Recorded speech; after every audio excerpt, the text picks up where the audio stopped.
هما يجوا يتفاوضوا مع زين الدين بالعيد. تخيل بقى خلصوه قبل كاس العالم للانديه وهو بيلعب جنبه داري. هتبقى عندك ثنائيه مدافعين اقوى ما يمكن. وكان نفسنا طبعا الجوهرة عبد المنعم يبقى موجود برضك، بس طبعا اتصاب ونتمنى له الشفاء العاجل. بجد صخره من صخور دفاع النادي الاهلي. فاحنا هنحط ايه بالعيد احتياطي، لعل وعسى الدنيا تخلص مع اليومين الجايين دول. اما بقى الباك الشمال، فانا هحط باك الشمال الطاير علي معلول اول واحد في الموجودين، بعد كده عطية الله، بعد كده الدبيس.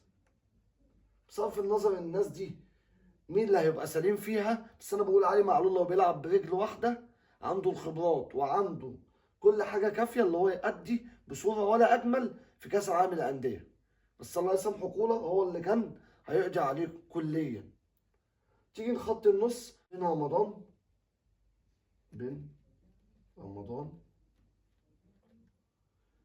وجنبه واحد زي مروان عطيه، وطبعا امام عاشور،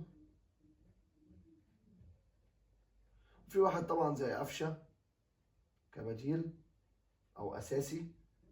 وبين رمضان لما يرجع واحد هنا زي ديانج في كلام اللي هو ممكن يرجع، وهنا حمدي فتحي في كلام اللي هو خلاص هينضم قبل كاس العالم للانديه. في واحد زي كوكا، وطبعا السوليه جاله عرض من الاتحاد الليبي اللي فيه كهربا لمده موسمين، مش عارف بحوالي 2 مليون 750 دولار او مليون 750 الف دولار، حاجه زي كده. نقدر نكتب كل الاسامي اللي في كل المراكز. احنا بننقي بعض اللعيبه اللي قد تكون مؤكده وبنسبه كبيره هتبقى موجوده.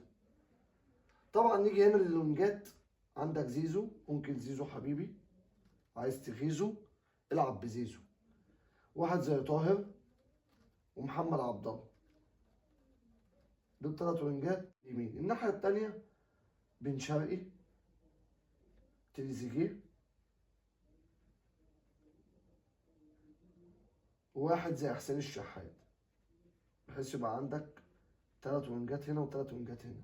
طبعا هيجي لخط الهجوم وسام ابو علي وجراديشار،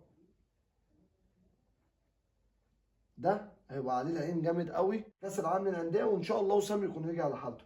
طبعا في كلام ان احد محبين النادي الاهلي احتمال يجيب صفقه من الثقيل طبعا في خط الهجوم، ودي اللي هتبقى عليها علامه استفهام. واحنا بنتوقع ان هو يبقى نجم عالمي وهينضم للنادي الاهلي في فتره كاس العالم للانديه.